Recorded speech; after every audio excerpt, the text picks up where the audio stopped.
Assalamu alaikum warahmatullahi wabarakatuh. Daniel Haqiqatjou, you know that I do not agree with Daniel Haqiqatjou's extremism as well as his uh, position on many things. But today, for a change, I would like to discuss some of the positive attributes of Daniel Haqiqatjou, which should be acknowledged at least, because Allah says in the Quran that you have to be standing with justice, even if it's against your parents, yourself, and anyone else. So, being a follower of justice, we should acknowledge some good qualities which is present in Daniel Haqiqatjou. Having said that, I think that Daniel Haqiqatjou does more harm than good to Islam, and I do not agree with many of his views. But I would like to appreciate him for his representation of the Muslims in modern day debate.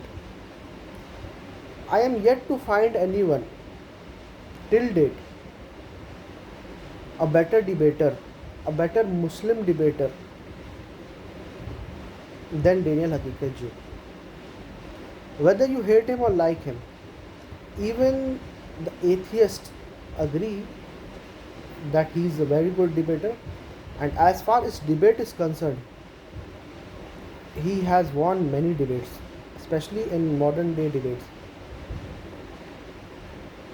So I would like to appreciate him for that. He is an excellent debater, and he is very brilliant. He is very genius, I would like to say. Even though I believe that he is an evil genius, but I have to acknowledge that he is a genius, and that's the reason people like us criticize Daniel Haqiqatjou, because most of the Molvis and Maulanas are not genius and academic and has debating skills. So anyway, nobody takes them seriously. But Daniel Haqiqatjou, although he despises this a lot, but he is a Harvard graduate and he is an intellectual for sure. But the problem comes when he uses his intelligence in an extremist direction. As Allah says in the Quran that there was a person who was very well educated, but he said that the Quran is Asatirul Awwali. It is the stories of the former people. Though he was very intelligent, but Allah has called him an ignoble person. Even Abu Lahab and Abu Jahl was called Abul Hikmah. Now I am not doing takfir or comparing Daniel Haqiqatjou with Abu Lahab or Abu Jahl. They are two different persons, Abu Jahl and Abu Lahab. I am not comparing him to Abu Jahl, but what I am trying to say that even Abu Jahl was called Abul Hikmah, but his arrogance and his denial of the truth actually got him this name as Abu Jahl, the father of ignorance, from father of wisdom to father of ignorance. Now, though Daniel Haqiqatjou is a very good debater, but most of his debates, though he wants the debate, he won, he wins many of the debates, not all, but many of the debates. But when you read the comment section, you will realize that though Daniel Haqiqatjou has won the debate, but he has lost the battle. I mean, people are praising him for his uh, debate skills, but at the same time, they are getting repulsed by Islam.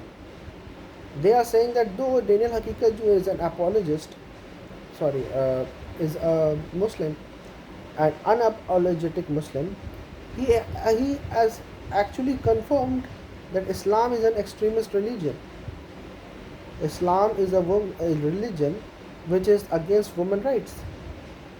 Islam is a religion which promotes terrorism. So even though they appreciate Daniel Haqiqatjou for their debate styles, for bringing out the arguments, for the statistics which he quotes, but the conclusion which he draws from the statistics are outrageous. One of the prime example I can give you, that he says that hijab should be forced upon the woman. Now, no matter how much you try to justify that, the end result itself is so outrageous and is so extremist that those justification, those statistics will not work. He says that women should not be allowed to go to the college. And he even quotes some of the fuqaha that prohibited women from teaching writing as well as learning. And he even said that any woman who goes to college has a more chance of being an on OnlyFans sponsor website model.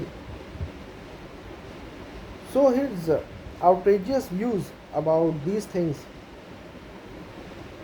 though draws him a lot of attention, but at the same time puts the Islam down. And if you see those people who follow Daniel Haqiqatjou, I feel that they are one of the most wild people to interact with. After atheists, of course, atheists are also one of the most wild people. Very few atheists I have met which are civil while talking to you about religion. Most of the atheists are very abusive when I talk about religion. After that, if I have seen someone being abusive and vile and insecure, are the fans of Daniel Haqiqatjou. They literally can make the fear of you within minutes of your discussion. And they don't give a damn because they are unapologetic Muslims. So they don't give a damn, you know. They have a barador. They want authority over the one. They have a weird obsession of having an authority over the woman. They said that the woman have to obey their husband. I mean, I agree that husband has rights over their wife and wives have rights over their husband. But the way they speak about husband and wife is as if the husband is a king and wife is not the queen, the wife is his subjects, his servant. That's what he that's what most of if you try interacting with the fans of Daniel Haqiqatjou, you will realize that what kind of people are they?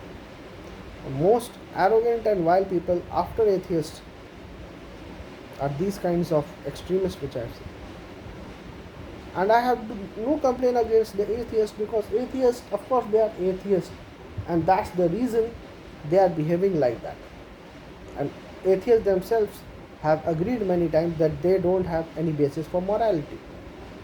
But I feel sad for these people who are Muslim, who are claiming to be Muslim, and they are the most vile people after atheists. They can even do personal attacks, dragging your family member, calling you the use, which literally means a pimp. So these kinds of people actually, they can say whatever they want. Even recently, Daniel Haqiqatjou had a debate with Jawad Hashmi, and he did takfir of him. I mean, it was outrageous. He called him a murtad. On what basis? Just because he disagrees with Daniel Haqiqatjou's position, just because he disagrees with the mainstream scholars, not Islam, not Rasulullah sallallahu alaihi wasallam, the scholars of Islam. So disagreeing with the scholars of Islam actually means that you are disagreeing with the Islam or Rasulullah sallallahu alaihi wasallam, which is not the case. And he called him murtad, which means apostate, and he is a Muslim, and he is addressing him as an ex-Muslim, though he is not an ex-Muslim. He is a Muslim. He is defending Islam from the Islamophobes. He has debate with Hari Sultan. He has debate with Robert Spencer. He defending Islam. So how can he be an ex-Muslim? So this is so mind-boggling, that what kind of mentality these people have, and what kind of mentality they are injecting into their fans. And I would like to say that a new generation of Muslims are raised which are red pill Muslims, which are similar to the likes of Andrew Tate, though Andrew Tate is very difficult to categorize him in red pill Muslims or normal Muslim or anyway, because he also criticizes red pill Muslims. He is moderate as compared to his previous life. I don't know much about him, but even the red pill manosphere is being infiltrated in the Muslim sphere because of people like Daniel Haqiqatjou. They disrespect a woman a lot. They consider women to be inferior to them. You can sense that while talking to them. They may not say it openly. Sometimes even openly they say it. But you can sense them by talking with them. They do not believe in female leadership. They do not believe in women's right. They do not believe in women's empowerment. Daniel Haqiqatjou has himself said that Islam does not believe in women empowerment. They do not even believe that misogyny exists. They say that this is just an invention of the feminist. So they are one of the most deluded people which I have met online, after atheist, of course.